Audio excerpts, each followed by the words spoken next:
Почитувани гледачи, добро вечер. Добре дојдовте на првиот синдикален подкаст канал Независна зона.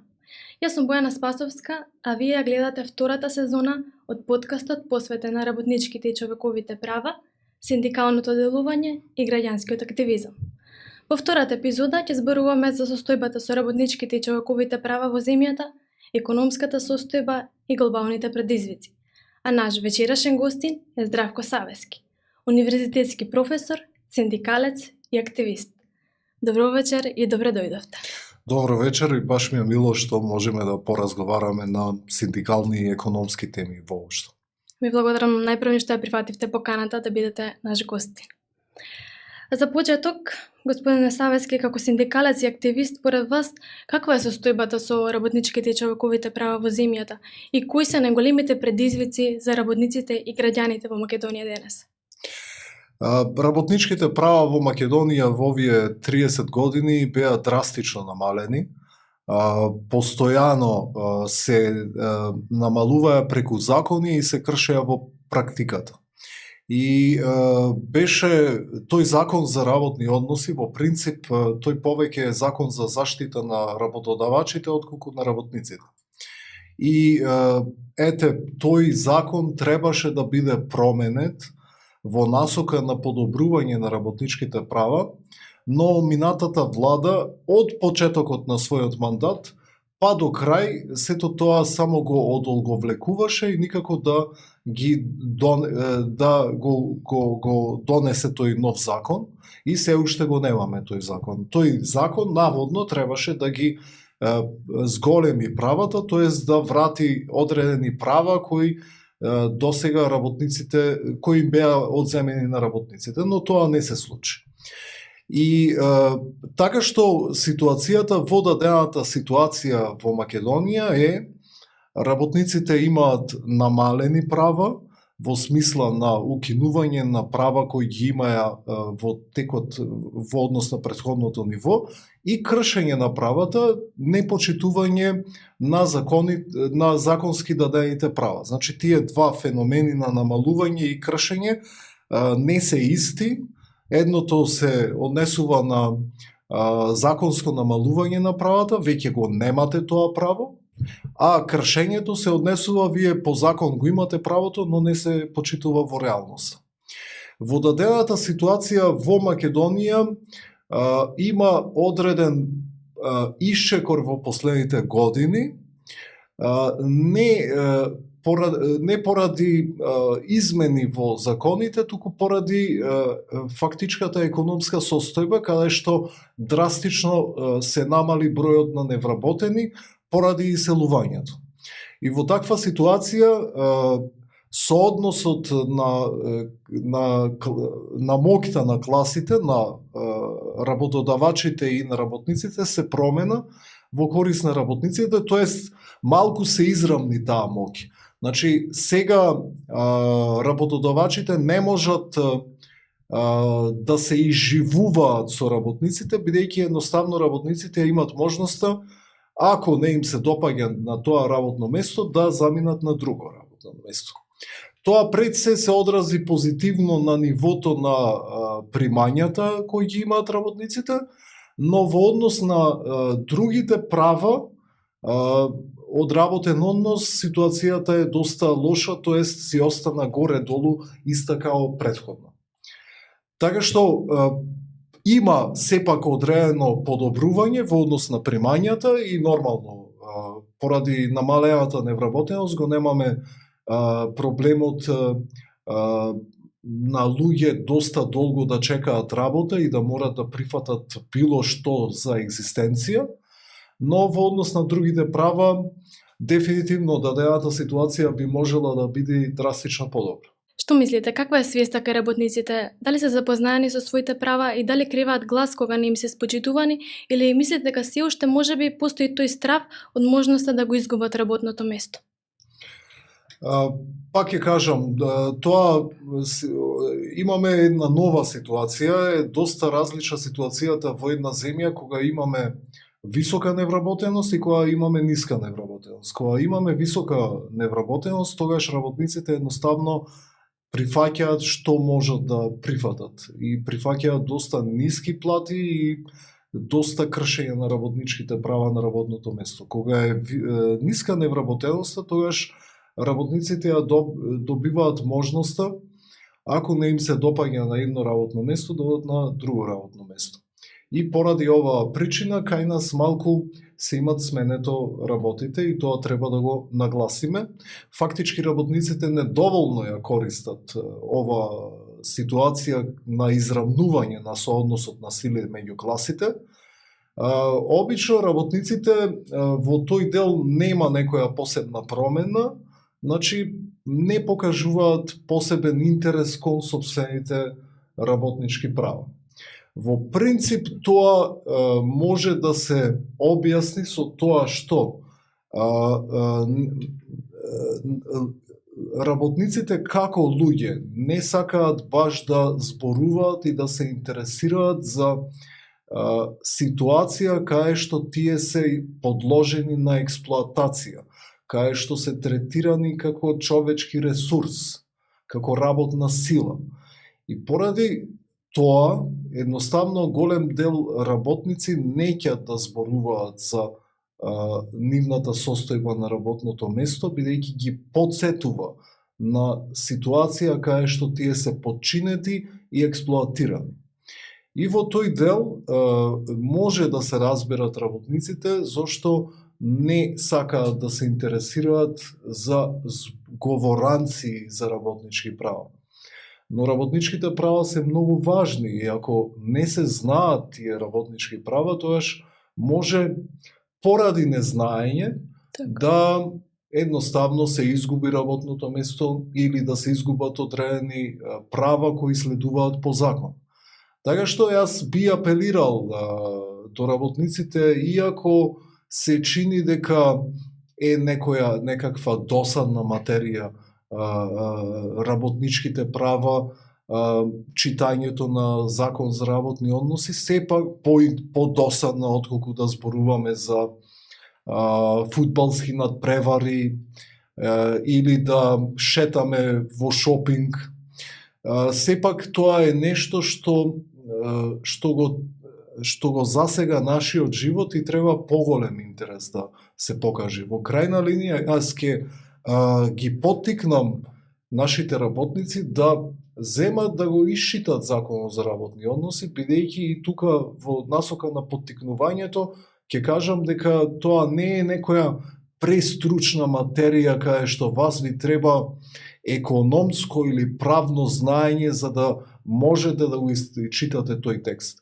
Тоа е доста едноставно напишан и може да го прочитаат работниците за 5-6 дена, не мора за еден ден целиот да го прочитаат. Го споменавте и законот за работни односи. Кои промени сметате дека се потребни, односно кои права треба да им бидат вратени? Да, доста права се кои треба да бидат вратени и кои треба да бидат унапредени, не само вратени. Например, она право кое е голем проблем е договорите на определено време. Договорите на определено време на почетокот беа 9 месеци. Значи, најдолго можеше да работи човек на определено време 9 месеци. После зголемија на 3 години, па на 4 години, па на 5 години. И во овој момент таа е должината која трае, која веќе во законот од прилика повеќе од 15 години. Значи 15 години е ова законска одредба. Нема никаква потреба да се држат работниците 5 години, бидејќи ако му требал на еден газда еден работник, тогаш веќе една година е доволно да се утврди дека тој има потреба од тој работник да го пополнува тоа работно место. Во таква ситуација треба да се врати должината на договорот на определено време на максимум една година. Значи, ова е многу важно, бидејќи е поврзано со други права и со кршење на тие други права, бидејќи ако ги држат работниците на договор на определено време, тоест тогаш тие работници се поттикнати да проголтуваат кршење на своите права, бидејќи може по истекот на одреден период, кој може да биде многу краток, 1 месец, да изгубат работа. Значи, и ова е огромен проблем за синдикалното организирање, бидејќи секој бунтовен работник може да биде инстантно дисциплиниран од страна на газдата со тоа со договорите на определено време, бидејќи следниот месец нема да биде продолжен договорот баш на тој работник. Така што има доста права кои можат да бидат подобрени, но ако можам да кажам за едно најважно право, тоа е враќањето на ограничувањето на договорите на определено време на 1 година, и на тој начин нашите работници ќе можат да похрабро ги заштитуваат своите права и да се вклучуваат во синдикати и заедно да притискаат за подобрување на своите права. Тука и би го спомнал, иако може да не се третира како некое ургентно прашање, но е важно, бидејќи сме во третата деценија од 21. век, а тука мора во услови на климатска криза да зборуваме и за одраз на цела економија. Значи, должината на работното време во последниот 1 век не е сменета, е 40 часови. Фактички се продолжува. Значи, реално денес работат доста луѓе подолго отколку претходно. Па дури воведоа на крајот од мандат на претходната влада за проекти од национален интерес неограничено траење на работната недела. Значи, 60 и повеќе часови, дури не е ни јасно дали се 60, дали се 72 или се дури 90. Такво нешто е недозволиво. Значи, таквата одредба крши едно многу важно работничко право и ние наместо само заштита на должината на законската должина на работното време од 40 часа, ние треба да размислуваме за сериозно намалување на работното време. Значи, намалување дури на 30 часа, значи 5 дена по 6 часа, па дури и похрабро треба од тоа да одиме. Бидејќи, пак ќе повторам јас, значи продуктивноста на трудот во последниот 1 век е драстично зголемена. Значи, за многу помалку време се произведува истото количество што претходно се трошеше толку сати. Ако е зголемена продуктивноста на работното време, на трудот, тоаш треба да се намали работното време и мора повторно едно од главните барања на синдикалното движење да стане повторно скратување на работната недела, бидејќи тоа е едно прашање кое ќе ја зголеми слободата на работниците, значи да располагаме со повеќе слободно време за нас самите. Да, имаат ли поддршка синдикатите од страна на институциите? Нормално дека не. Значи, тоа е нормално. Као да ви кажам, во услови на капитализам не можете да имате држава и институција која ќе биде на страната на синдикатите. Значи, државата секогаш ќе биде на страна на газдите и некогаш ќе се глуми социјален диалог во насока да се ублажи отпорот или да се продава празна слама, да речеме. Значи, секогаш зависи дали институциите ќе бидат на страната на работниците или на страната на газдите, зависи од тоа каква партија ќе биде на власт. Ако биде партија која е на страната на газдите, тогаш не може да се очекува да бидат на страната на работниците и институциите, бидејќи ќе бидат пополнети со луѓе кои ќе работат во корист на газдите. Во Македонија цело време имаме партии кои се на страна на газдите и тоа за нив е по дефолт да бидат на нивна страна и секогаш кога ќе им одат од стопанските комори далеку поголем слух покажуваат отколку кога некој синдикат ќе бара некое право. Значи затоа бидејќи има неурамнотежен однос на институциите кон синдикатите и кон работодавачите, единствен начин како да бидат принудени институциите да го слушнат гласот на работникот е обединувањето на работниците во синдикатите и здружено настапување. И ако е потребно, дури запирање на работата, значи штрајк, ако нема слух од другата страна. Така. Господине Савески, сега актуелна е новогодишната потрошувачка кошничка, дали имало реално намалување на цените или не, но факт е дека во Македонија инфлацијата продолжува да расте. Па како ја оценувате моменталната економска ситуација, особено во контекст на растечката нееднаквост и сиромаштијата?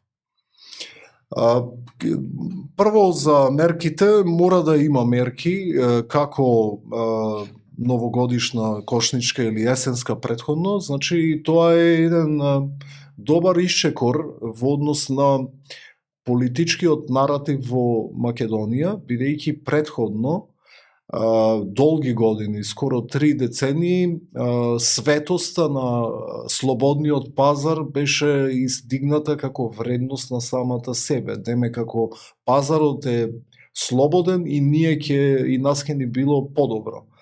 Тоа нема врска со реалноста, бидејќи ако се остават цените слободно, тогаш ако не се контролираат цените на прехранбените производи, тогаш тоа може сериозно да ги осиромаши најсиромашните. Бидејќи тие најголем дел од своите приходи ги трошат на храна. Тоа значи дека мора да има регулирани цени на основните прехранбени производи и тоа е добро што откако претходната влада почна да го воведува тоа и оваа влада продолжи со регулирани цени, со контролирани цени на прехранбените производи. Кршејќи го табуто на слободниот пазар, каде што не сме требале да го нарушуваме пазарот со контрола на цените. Околу инфлацијата, ситуацијата сама по себе не е толку лоша. Да, има инфлација и претходната година имаше инфлација, но таа инфлација е на генерално ниво 3,5% за минатата година. Обично се смета дека инфлација од 1 до 2% е дури пожелна, значи не е најдобра ситуација да имаме нула инфлација или дефлација минус 1, значи 1-2. 3,5 не е толку далеко. Цените на храната дури пораснаа минатата година помалку од општото ниво на инфлација, значи 2,7%. Така што не е толку лоша ситуацијата. Одредени видови прехранбени производи бележеа повисока стапка во однос на просекот, значи например овошето и зеленчукот порасна 8%. Значи кафето исто така 7%. Значи зависи севкупно храната порасна 2,7 под нивото на инфлација, но одредени категории као овошето и зеленчукот. Значи дупло повеќе, 3,5 обично вкупна инфлација 8% и овошето и зеленчукот. Значи не е сјајна ситуацијата, но она каде што најголем пораст има на цените, пораст на цените е услугите. Например, особено услугите за домакинствата, зависи од кој тип, се порастати за 15 и за 20%. И сега видите, ова е голем трошок. Голем пораст или значителен пораст има кај угостителските услуги и има пораст кај услугите за сместување. Тоа е доста високо, 25%. Значи, затоа кога зборуваме за општата инфлација, тоа не кажува доволно. Треба да ја расчлениме по видови категории, тоа го објавуваат Завод за статистика. Значи, во овој момент храната и обувките и домувањето не се толку високи као трошок, додека угостителските услуги се значително повишени. И сега, тоа би значело дека најсиромашните граѓани кои не можат да си дозволат да одат во ресторани, не се толку погодени од инфлацијата. Но веќе граѓаните кои имаат повисок или среден животен стандард, кои одат по ресторани, тие имаат поголем удар на инфлацијата. Какви се вашите размислувања? Ќе продолжи ли трендот на иселување на младите па и повозрастните баш поради овие причини? Кај нас ова со иселувањето е многу важна тема.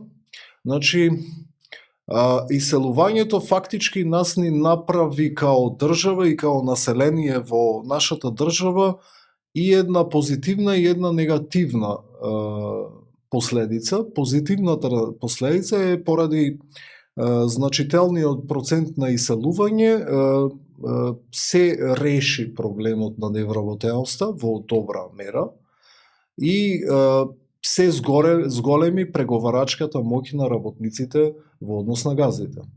Но негативната страна од сето тоа е што почна во клучни области да нема кој да ја врши работата. Значи, например, особено доктори. И однаш квалитетот на здравствените услуги драстично се намали. Но не е само доктори, нема мајстори кои ќе ги поправаат работите. На најосновни места фалат работници. И сега она што ние го добиваме како работници, го губиме како граѓани, како потрошувачи на одредени услуги, така што ова со иселувањето од гледна точка на една држава и едно население не е секогаш баш најсјајна ситуација.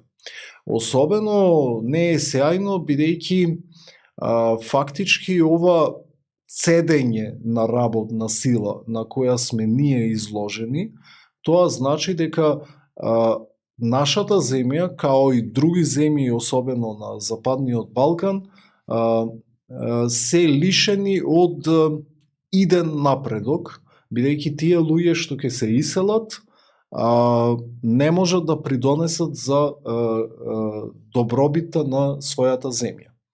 Така што доста негативен процес е тоа иселување што ни се случува нас. Се уште тоа се третира како спасоносно решение. И тука ние ќе треба можеби малку посериозно да најдиме сили да се спротиставиме на вообичаеното размислување кое го третира иселувањето како единствен спас, бидејќи ситуацијата во европските земји, членки на Европската Унија, не е сјајна во овој момент ниту на политичка, ниту на економска база. На политичка база на власт доаѓаат и се поголема поддршка имаат партии на радикалната десница кои мразат имигранти, вклучително и од Македонија. Тоа значи дека имигрантите општо и нашите имигранти се повеќе ќе бидат соочени со третман на граѓани од втор ред, фактички не се ни граѓани во тие земји. Така што тој аспект е доста важен. Од економски аспект Европската Унија влегува во сериозна стагнација, која ќе значи дека во одреден момент може да доведе до економска криза и зголемување на невработеноста во тие земји. Обично, имигрантите се првите кои настрадуваат при зголемување на невработеност во една земја. И сега, кога нашите работници размислуваат за имигрирање во странство, треба да го имаат предвид ова. значи дека таму нема да ги дочекат со отворени раце, туку дека и политичкиот и економскиот контекст во последните години е променет. И едноставно, јас не велам да не се иселуваат воопшто, но да го вклучат во процесот на размислување и овие фактори, значи промените во последните години на политички план и на економски план.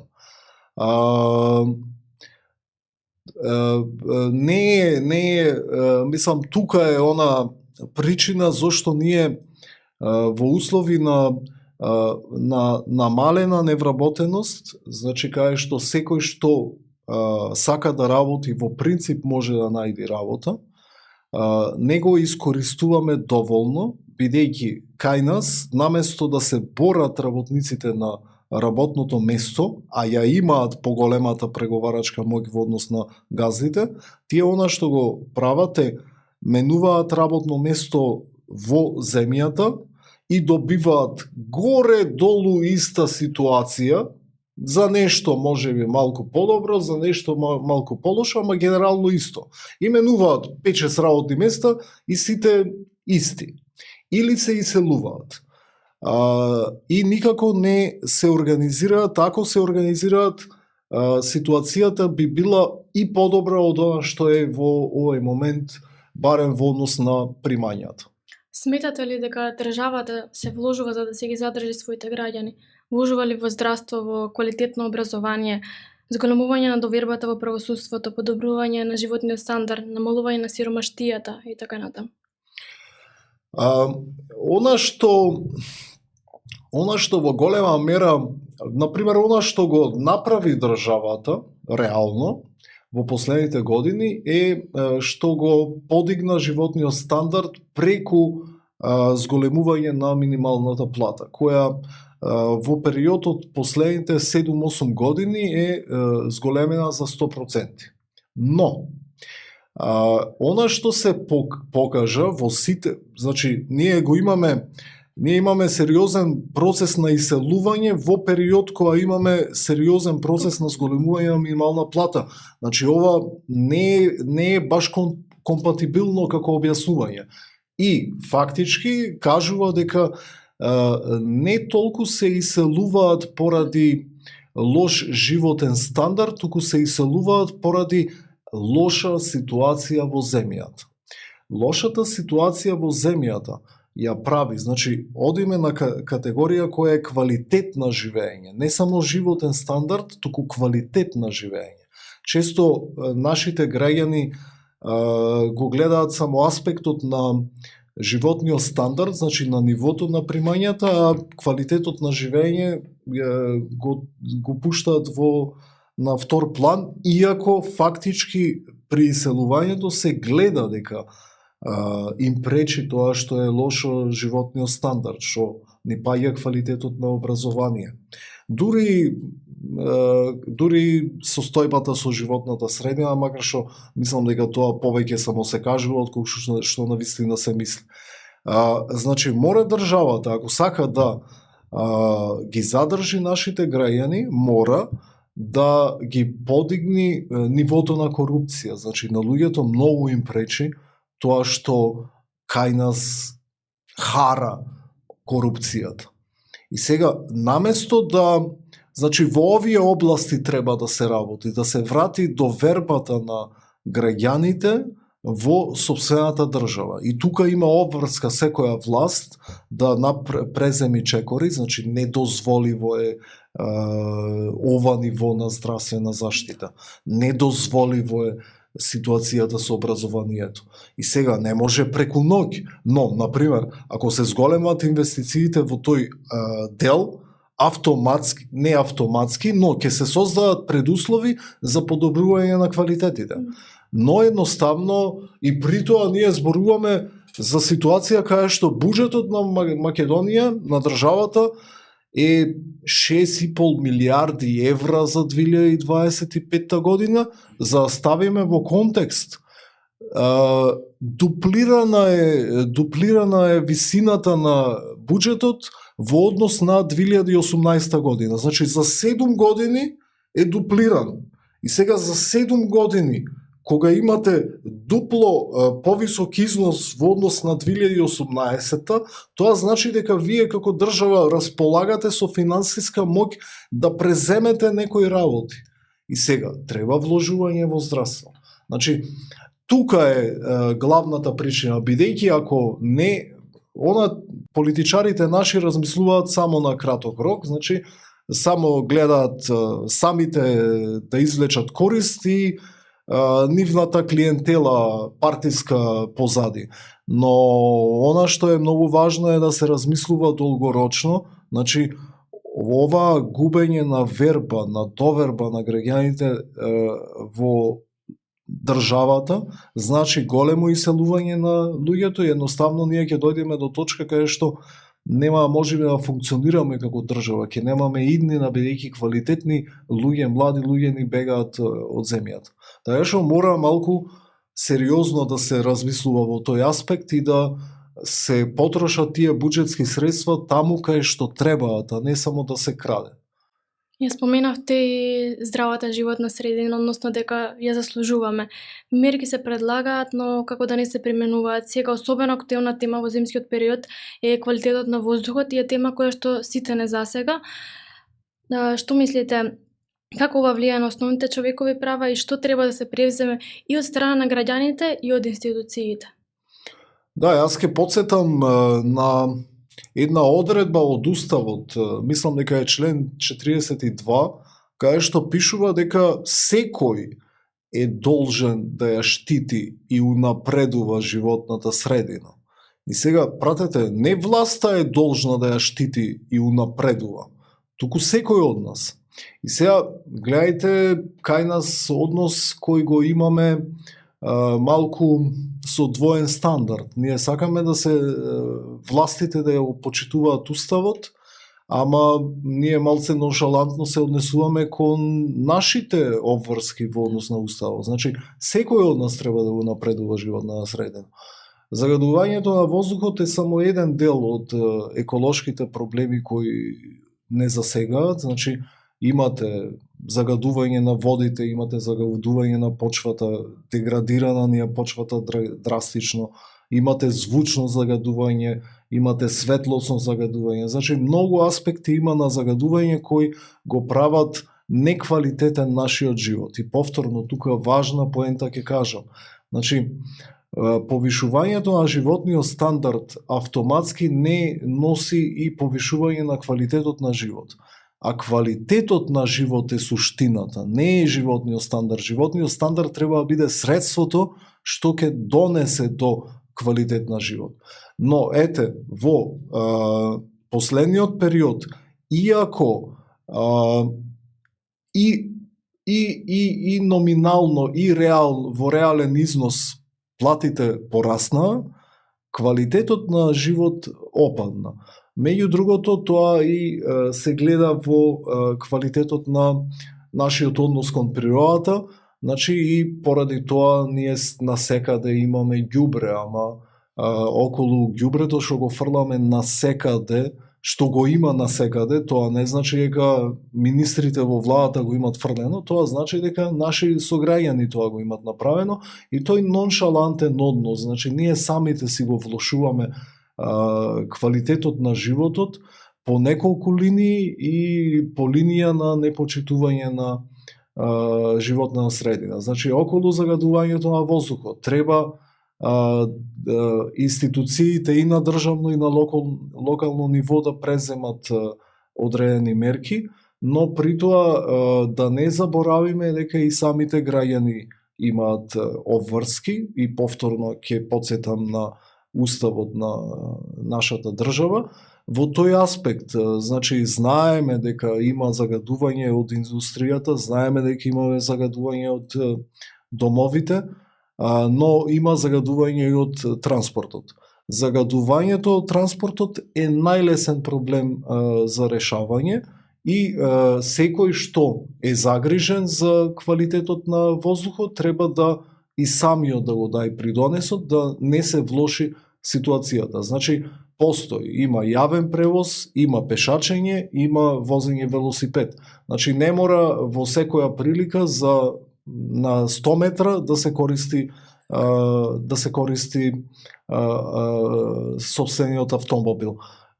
И во таа насока некој може да рече дека тоа е премалку придонес, но повторно ние заборавивме нешто што се вика морално право. Морално право на критика има само оној што не го прави она што го критикува.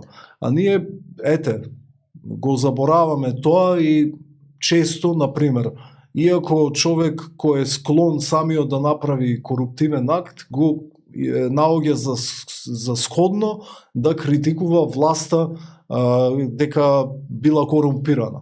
Можете да ја критикувате власта за корупција, но морално право да ја критикувате власта за корупција е само и само ако вие самите не правите коруптивни акти. Мислите ли дека еколошката свест кај луѓето кај нас е на ниско ниво?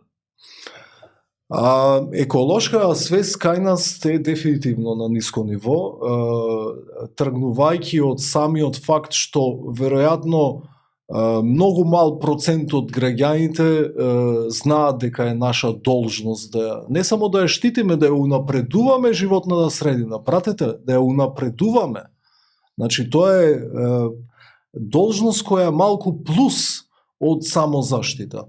Значи не ја знаат оваа одредба од уставот. Од уставот зборуваме. Второ, практиките кои ги воведуваат се многу нееколошки, фактички под влијание на капитализмот и неговата игноранција на животната средина и интернализирањето на неговите вредности на експлоатација.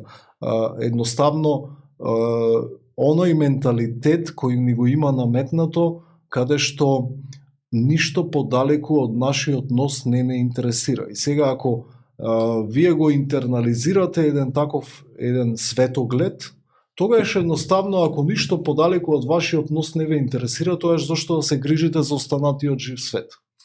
Она што е трагично е што зборуваме во време на климатска криза и останати глобални еколошки проблеми, така што ако ние им ја упропастуваме, пратете колку силен збор употребив, не случајно, им ја упропастуваме иднината на собствените деца. И сега, она што сакаат луѓето да веруваат е дека не е така. Но едно е да си сакате да си верувате во нешто, а друго е да ги видите што кажуваат научните податоци. А научните податоци кажуваат дека ако драстично не ги промениме нашите животни навики и не го промениме економскиот систем, значи капитализмот, пратете која обврска имаме ние, тогаш нашите деца ќе имат многу полош живот од ние што го живееме. Така што најмалата наша обврска, најмалата и најлесната е да ги промениме нашите животни навики. Нашата поголема обврска е да го промениме економскиот систем. А нас ни е тешко малите животни навики смениме. И само уште една поента, и тука ќе нагласам и да зборувам од искуство, значи еколошкото живење знае да има да е поисполнително и да има повисок квалитет на живот отколку загадувачкиот типичен начин на живот, така што луѓето треба да се охрабрат и да пробаат да воведат еколошки стандарди во живењето. Ако пробаат да го направат тоа, ќе видат дека ќе им се разубави животот меѓу другото. А каков е вашиот став за граѓанските здруженија? Имаат ли поддршка од институциите, бидејќи тие се тие кои даваат предлози и иницијативи за подобрување на одредени состојби? Гледајте, повторно, од старт не е точно дека државата ќе поддржува граѓаните кои се самоорганизирале. Напротив, тие граѓаните кои се самоорганизирале сакаат да им се мешат во практиките на државата, кои практики одат во корист на функционерите сами по себе. Значи, она што граѓаните кога се самоорганизираат треба да го прават е да бидат свесни дека наготово не можат да добијат. Ние во последните години ни се разви и то ни е проблеми во синдикалното движење и во однос на демократијата, конзумеристички однос кон институциите и кон сопствените права. Ние мислиме дека сме ги гласале тие што се носители на власта, плаќаме даноци и сега као и во продавница, плаќате за услугата, добивате производ. Ма така не функционираат работите. Ако граѓаните се пасивни, тоа значи дека дополнително властите ќе ја злоупотребуваат власта. Значи единствен начин како функционерите на неја злоупотребуваат власта е граѓаните да бидат поактивни. И она што е жално во последните години во Македонија е тоа што драстично падна нивото на граѓански активизам. Значи, ни се намали бројот на протести, ни се намали бројот на луѓе кои протестираат на протестите и едноставно маневарскиот простор на властите да ја злоупотребуваат моќта се зголемени. И сега, единствено граѓаните во последно време, тоа се покажа на последните избори, едноставно не протестираја, ги казнија претходните на избори. Но, во таква ситуација, она што ние како граѓани го добиваме наместо едни добиваме други, ама истите практики продолжуваат. Ако сакаме да добиеме промена, а не замена на едни на местото на други, тогаш ние треба да бидеме поактивни.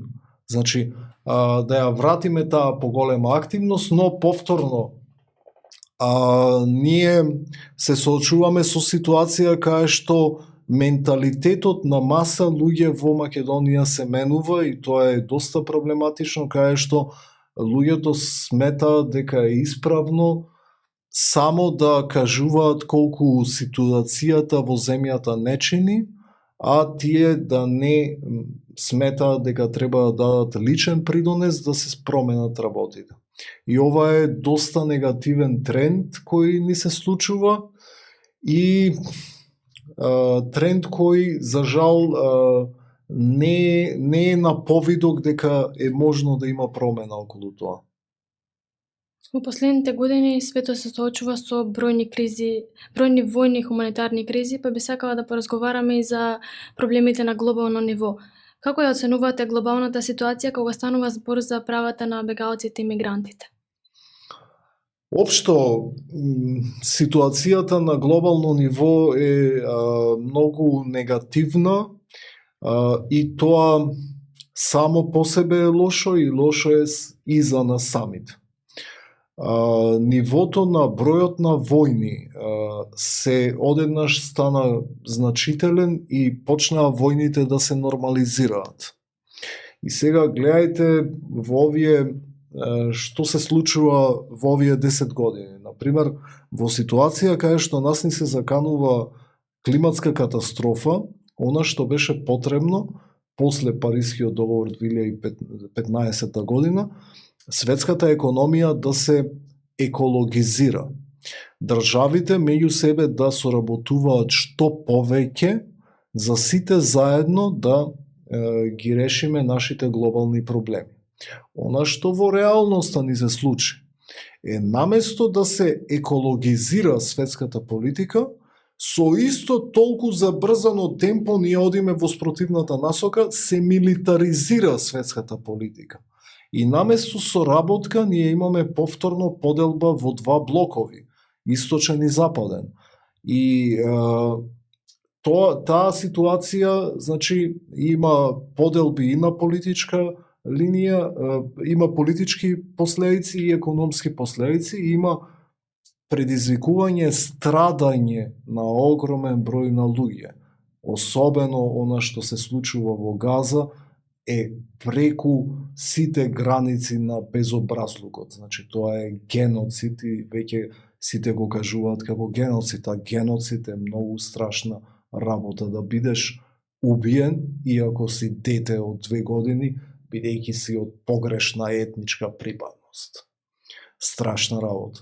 Но има последици на сето тоа и врз нас самите, бидејќи, например, она што може нас да ни се случи е да дојде до увоз на економската криза, особено ранливи сме ние на ситуацијата во Германија, бидејќи ние од трговската размена на Македонија со само една земја ние имаме 47% од трговската размена. Значи скоро пола со Германија, а другата пола со сите 190 и повеќе земји од светот.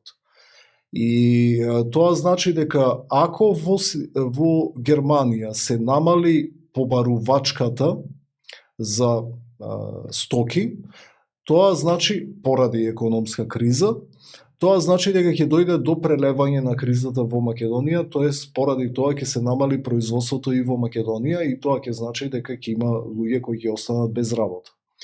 Прв момент, втор момент, цените на гасот па и на нафтата поради геополитички препукувања на елитите на светско ниво повторно се во пораст и тоа особено цената на нафтата знае да како составен дел од трошоците за производство знае да ги подигне цените, значи ние само што успеавме да го решиме проблемот со инфлацијата на светско ниво, па и во Македонија,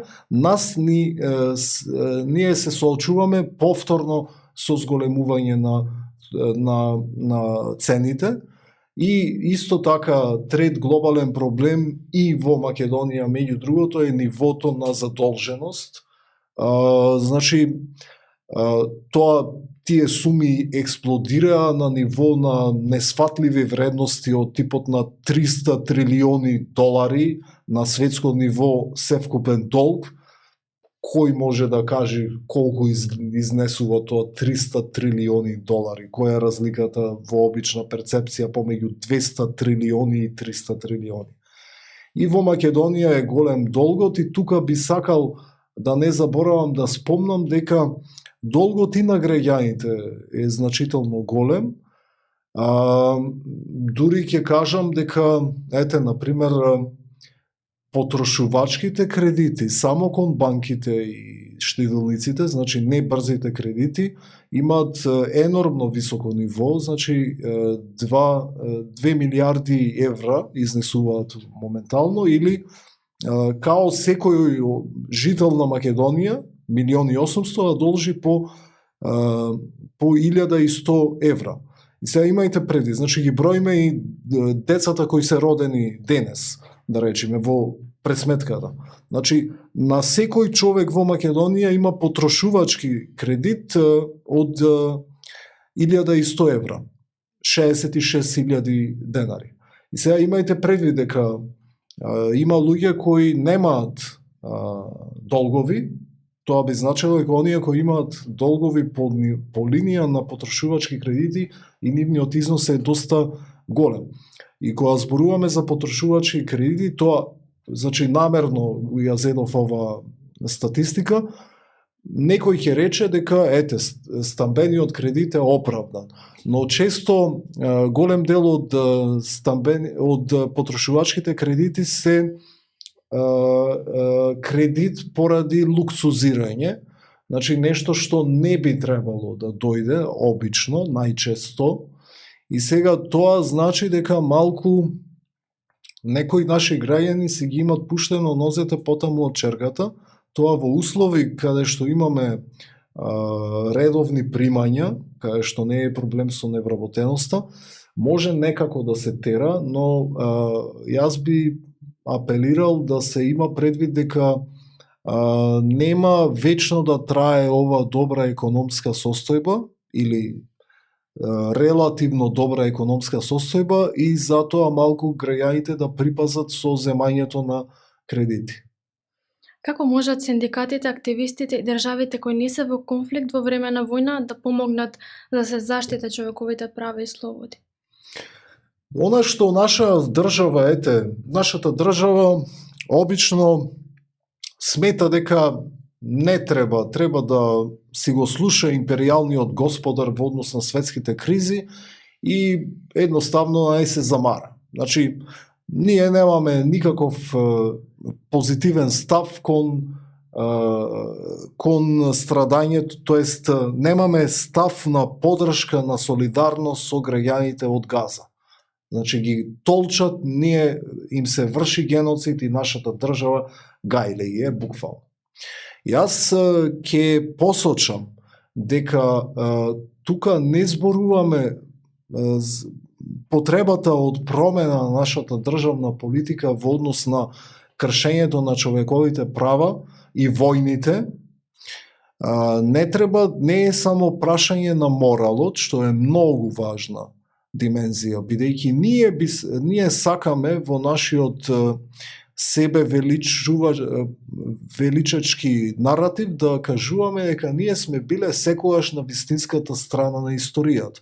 Ако сме, значи на страната на понижените, угнетените, експлоатираните, тогаш ние тоа треба и да го покажеме и денеса, не само да зборуваме. Но има исто така и една економска димензија на сето ова. Значи, за да се заштити животниот стандард на граѓаните, мора некои војни, сите војни, да прекинат.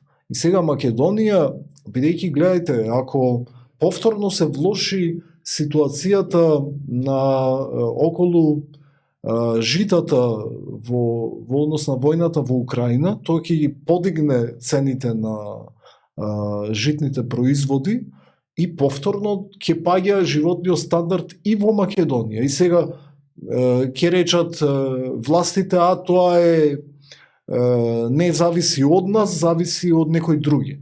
Не, зависи од нас. Значи, ние нашата држава треба да притиска за запирање на војните, меѓу другото за да не дојде до недостиг на одредени важни стоки на пазарот и подигнување и одбрана на животниот стандард. Истото поврзано со нафтата. Нафтата е составен дел од доста производни процеси.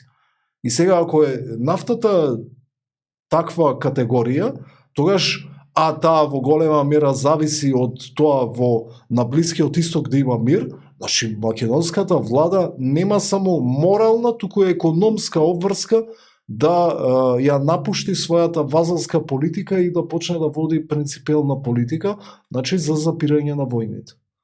Господине Савески, во својата долгогодишна кариера сте биле дел од Здружение како Ленка, дел од раководство на синдикати, но и политички партии. Па каде најмногу се пронаоѓате и преку кој облик на здружување мислите дека може да се направат најголеми промени? Гледайте, јас сум бил активист во разни облици на здружување. Она што секогаш сум го сметал дека треба да го правиме е дека треба она во што веруваме да се обидеме да го реализираме на индивидуално и на колективно ниво. Значи, најлесно е индивидуалното ниво, значи, она што сметате дека е вистинска вредност, вие самите и никој друг не може да ви забрани да го направите во сопствениот живот. Но најчесто тоа е недоволно и мора да се здружуваме, бидејќи кога граѓаните се здружуваат, луѓето се здружуваат, било во синдикати, било во други тела, одеднаш нивната моќ драстично се зголемува, бидејќи здружувањето има синергичен елемент, момент. Значи, моќта на сите нас поединечно е помала од моќта на сите нас заедно. И затоа здружувањето е многу важно. Во последните години има паднато вербата во колективната акција, било тоа да е синдикална, било да е граѓанска. Значи, и луѓето смета дека треба да си го бара чарето индивидуално, самите за себе. И таа идеологија индивидуалистичка на гледање само самите за себе, фактички нема само негативен ефект за целата заедница, туку има и ефект врз сопствените права, бидејќи индивидуално помалку може да се заштитат правата отколку здружувачки. Јас не престанав да бидам активен. Сега дадената ситуација во Македонија е кај што луѓето не се подготвени за колективна акција, но секогаш, ако има протести, многу веројатно е да јас учествувам како учесник на тие протести.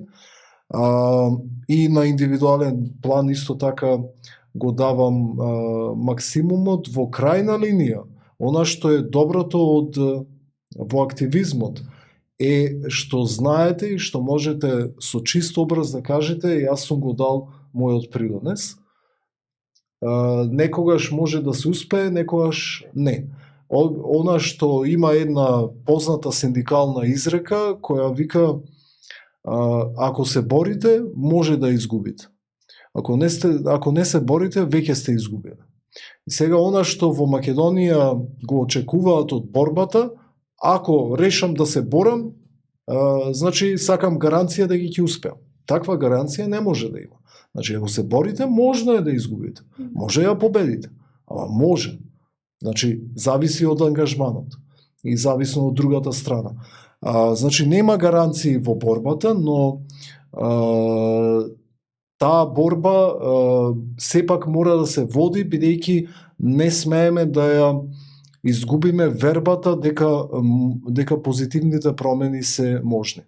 Дали повторно професионално би се вклучиле во политика или синдикат, или би останале да делувате со здруженијата? Јас дефинитивно, значи сум и останав обично луѓето кога зборуваат за политичка активност подразбираат само партиска активност, значи политички активни сме кога се трудиме за да настанат некои промени во нашата заедница. Значи, она што ние не успеавме како граѓанство, како население, е што им ја оставивме политиката на луѓе кои се нечесни, корумпирани и бидејќи нив им ја оставивме политиката ни е на вакво дереже. Значи, кај што и се очекува некој ако е политички активен да го прави тоа бидејќи сака да кради. Но во принцип така не мора да биде политиката, значи може политиката да биде како можеме да придонесеме за заедницата.